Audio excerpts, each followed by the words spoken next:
The 36th verse of the Tao Te Ching. Quote, should you want to contain something, you must deliberately let it expand.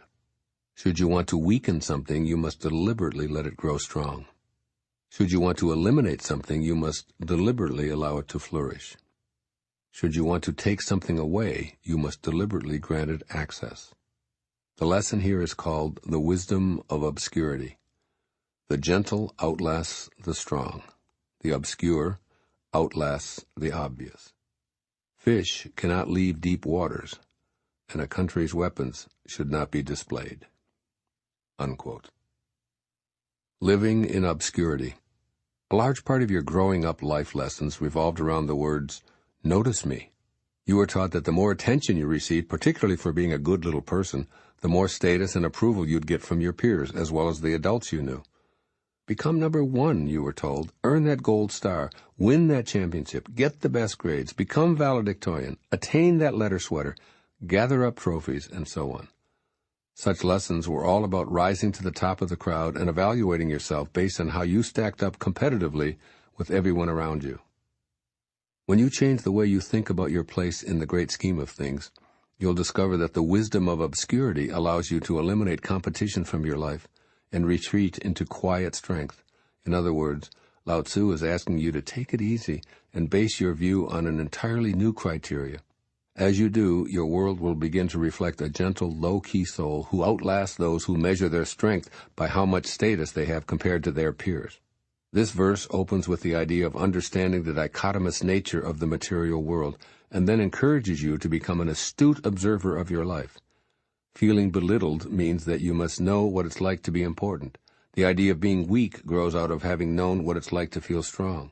As one translator of the Tao Te Ching, Witter Bynner, reminds us, quote, he who feels punctured must once have been a bubble. He who feels unarmed must have carried arms. He who feels deprived must have had privilege. Unquote. Avoid the pitfalls of feeling weak, unimportant, stressed, or fearful by transcending the thinking that got you there in the first place. Keep in mind that if you feel weak, you must have had the opposite perception of being strong at least once. If you experience stress, you have an idea of what being unstressed is like. By becoming independent of the need to compare yourself and fit in, you choose the path that Lao Tzu called the wisdom of obscurity. That is, you release your need to be more anything in the eyes of others. Lao Tzu concludes this elegant verse with the metaphor of fish leaving the deep water. When they try to examine the surface and see the big world beyond those depths, the little guys no longer endure because they're captured by a net. Hence you find the great lesson of this 36th verse. Stay under the radar and you'll outlast all who strive to be recognized. When you shift to this viewpoint, your desire for obscurity will surpass your need to be seen as strong and above everyone else, and you won't end up all alone in your trophy room. Here's what Lao Tzu offers you from 25 centuries ago when he dictated this enduring tome of wisdom. Strive to know oneness by seeking awareness of opposites. Make every effort to stay in a state of oneness in your mind. For example, if you're tired, remind yourself that you know what being rested is like. Recognize the opposite feeling so that you can know both of them simultaneously. Do this with any sensation. If you're depressed, weak, jealous, unloved, anything, the antithesis of what you're going through is within your experiential framework.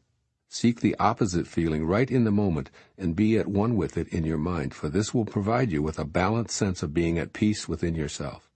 This is oneness, wherein you entertain extremes and use your mind to be like the Tao, which never divides anything. How can oneness be broken apart? It would no longer exist if you could split it up. And secondly, withdraw yourself and allow others.